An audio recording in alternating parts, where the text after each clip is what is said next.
inilah poster yang akan ditampal di hadapan rumah milik saya. Ada orang duduk dalam rumah tu dan dia tak nak keluar.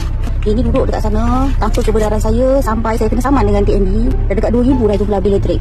Ini rumah saya, rumah nombor 33 Jalan Sungai Kapal Indah. Dia ni berkeras tak nak keluar, jadi ini cara dia, saya terpaksa buat macam ni. Ini berkenaan dengan bil elektrik yang orang tu pakai. Sampai dah beribu dan ada saman TNB. Ini rumah saya ni. Ini rumah saya. Apa masalahnya? Nizam bila nak bayar bil elektrik?